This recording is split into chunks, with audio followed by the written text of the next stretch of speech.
Rabbits are extremely sociable creatures. They like to have a company with them, as though they have a friend to talk to and someone to play with. They are like human kids and get bored if they are all alone with no one to play with them. When it comes to rabbits, it is advisable that if you can find two rabbits that are already bonded, they would be a perfect pair to add to your family. Lonely. When a rabbit is kept as a solitary pet, you will find that the rabbit is lonely. This cannot be helped if you have school or a job that keeps you away for part of the day. However, if a rabbit gets too lonely, this can cause other health issues for your rabbit. Depression can set in and it may not be an easy task to get him or her to bounce back. What usually works best is if you have two rabbits that were born together.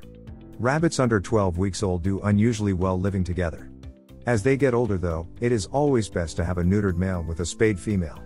The same works if it is two brother rabbits or two sister rabbits. They should both be fixed to prevent any problems once puberty has passed. Adult rabbits.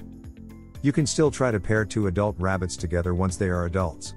They both still need to have undergone spaying and neutering to prevent issues.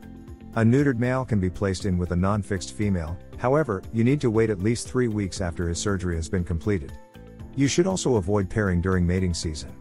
Especially if she is not fixed, her hormone levels will be increased, which will possibly create issues. Try to find two rabbits that are close in age and size to pair together. Personalities are also an important factor. You do not want two with the same domineering approach to life. The same high spirit and confidence in both rabbits is like putting two bodybuilders in the same room.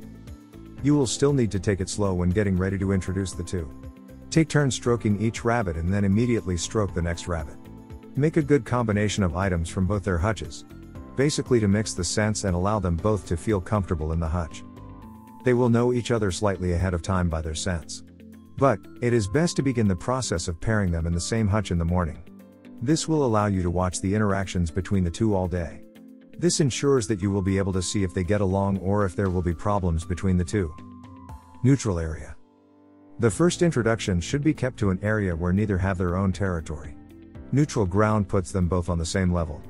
The neutral territory could be an outside safe run, one that is enclosed so as to not worry about predators. A room that is not too large would also be an acceptable place. One piece of advice is to provide many hiding spaces so they can stay away from each other when they feel the need to. If the space is large enough, you can place one rabbit at either end. This will allow them to meet each other when they are ready to. There are numerous behaviors that will tell you if they are developing any bond. Things such as mutual grooming, mounting, chasing and circling is all normal behavior and is to be expected. If you can, scatter some foods such as hay, fruit and vegetables throughout the area. This is not only helpful as a distraction, but they may also think of each other as being around when there are also pleasant things. If they have seemed to bond pretty well throughout the first day, you can allow them to be caged overnight. If you have any doubts that they can get along overnight, wait for another day of attempted bonding. It is easier to introduce the female to the male hutch than it is to put the male into the females. Ideally, a very large hutch with privacy at both ends would be ideal. This way they would both have a place to go at night to sleep, to be away from the other if they are not ready yet. If by the end of the second day you have seen no progress towards bonding, then you may want to make a different selection of rabbits. Using a run is one reason why it would likely work better. They come to each other when they are ready. They have places to hide throughout the run if needed, and they have special food tossed throughout the run. Choosing a single rabbit or pairing. This is a tough decision for many people. However, a lot will depend on your availability also. The biggest concern that you must consider is how much time will you have to dedicate one-on-one time with your new rabbit? They like to be social, and they like to play. If they are cooped up in the same area day in and day out, they will become bored and that leads to depression, which will ultimately lead to sickness. If you are a single person who does have plenty of time to play and spend with your rabbit, they will be quite content. There is nothing quite the same as having another of your kind to talk to, play with and snuggle with. Especially for the type of social animal that rabbits are.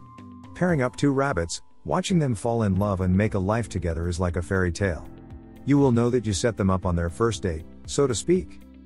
It is not going to make a difference what we do as human companions. There is nothing the same as having another rabbit there if you are a rabbit. At the same time, having two rabbits is a good amount of responsibility. Twice the amount as one. Passing on. The day will come when something happens and one rabbit passes away. The surviving rabbit will grieve, but at the same time, will not handle being single again. So the pairing process needs to begin again. Some rabbits may move on ready within days, some take a longer time. Just like people, rabbits have their own identity. It can be a challenge to know what to do in a case of death. Double everything.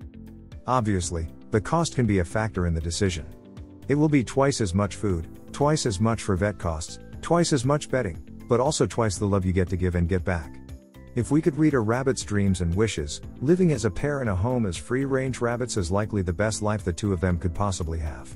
The thought of twice as much expense may scare some people away, and if it is a concern for you, take the time to think about it even longer. In the wild, rabbits usually live in large groups. It is a basic instinct for them to have another rabbit around them. It is a type of survival tactic in the wild. When there is a group, there are more ways to be warned of trouble or predators. There are ways to tell if your rabbit is lonely. There will be much more hyperactivity, he or she will demand more attention, and you will notice some destructive behavior. If the rabbit is frustrated that she or he is alone, the rabbit will begin taking it out on furniture, clothing, or other items. The rabbit may become withdrawn when lonely. She will become depressed and likely lose interest in everything around her. This can lead to her or him to stop eating, stop drinking, stopping playing, and not even responding when called. Happy rabbit relationships. There are two main ways of introducing an unrelated male and female pair, and it will depend on how much space you have and the character of the rabbits as to which you decide to try. Whichever way you choose, it is important to follow 5 golden rules. Do not try to pair adult rabbits that are not neutered, regardless of sex. Neutering has many benefits. See the All About Leaflet Rabbits and Surgery, S10. However, if the female rabbit is not a suitable candidate for spaying, she could still be paired with a neutered male. In this case, it is important to wait 3 weeks after he is castrated before they are introduced, to ensure that he can no longer produce viable sperm. Also avoid breeding season if pairing an unneutered female and neutered male, as her raised hormone levels will make the introduction difficult. It is advisable to choose rabbits of the same age and size. Also, consider the rabbits' personalities. 2 very confident and strong-spirited rabbits may not be compatible. Scent is the primary way that rabbits communicate with each other.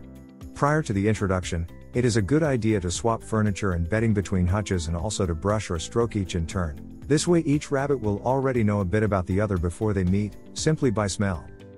Start the introduction early on in the day, so that you have the whole day to supervise their interactions.